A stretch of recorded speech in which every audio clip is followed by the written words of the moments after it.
അങ്ങനെ ആരാണ് ജയിലിലേക്ക് പോകുന്നതെന്ന് നമുക്ക് ഇന്ന് തന്നെ അറിയാനായിട്ട് സാധിക്കും. ജയിലിലേക്ക് വിടാനായിട്ട് ഇപ്പോഴേ പവർ ടീം മീറ്റിംഗ് തുടങ്ങി. നോറയും അൻസിബയും അഭിഷേകും ഇരുന്ന് സംസാരിച്ചുകൊണ്ടിരിക്കുകയായിരുന്നു. അതിലെ നോറ ഒരാളുടെ പേര് എടുത്തു വെക്കുകയാണ്. മറ്റാരുമല്ല, ജിൻഡോയുടെ പേരാണ് നോറ പറയുന്നത്. പവർ ടീമിന് ഡയറക്റ്റ് ആയിട്ട് ഒരാളെ ജയിലിലേക്ക് വിടാം, അങ്ങനെ ജിൻഡോയെ ഡയറക്റ്റ് ആയിട്ട് നോമിനേറ്റ് ചെയ്യാം ജയിലിലേക്ക് എന്നാണ് നോറ അൻസിബയോട് പറയുന്നത്. ഇനാക്റ്റീവ് ആയിട്ട് ഒരാളെയാണ് ജയിലിലേക്ക് വിടേണ്ടത്.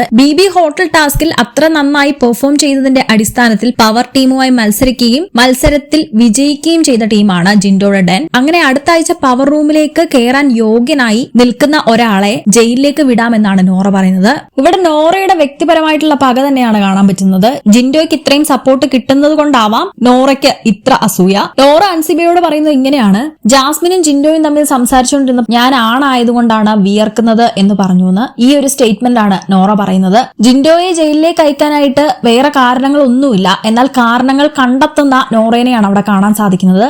എന്നാൽ അൻസിബ പറയുന്നുണ്ട്, ഇവിടെ ആരാണോ ഇനാക്റ്റീവ് ആയിട്ടിരുന്നേ അവരിൽ നിന്നും ഒരാളെ തെരഞ്ഞെടുക്കാമെന്ന് അൻസിബ പറയുന്നു. എന്നാൽ അഭിഷേക് ഇതിലൊന്നും അഭിപ്രായം പറയുന്നില്ല. പവർ ടീമിൽ നിന്നുമുള്ള റസ്മിനെ ഒരാളായിട്ട് ജയിലിൽ അയക്കാം.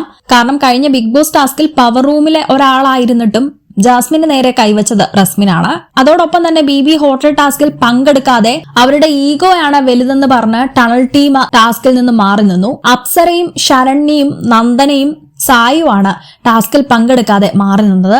അവരുടെ ടീമിൽ നിന്നും രണ്ടുപേരെ വേണമെങ്കിൽ ചൂസ് ചെയ്യാം. ടാസ്ക് നന്നായി കളിച്ചെന്നും ഗസ്റ്റ് നല്ല അഭിപ്രായം പറഞ്ഞ ഒരാളെ ഒരു കാരണവുമില്ലാതെ കാരണം ഉണ്ടാക്കി ജയിലിലേക്ക് വിടാനാണ് നോറ അൻസിബയും അഭിഷേകിനെയും ഇൻസിസ്റ്റ് ചെയ്യുന്നത്. നിങ്ങളുടെ അഭിപ്രായം കമന്റ് ചെയ്യൂ. കൂടുതൽ അപ്ഡേറ്റ്സിനായി സബ്സ്ക്രൈബ് ചെയ്യൂ.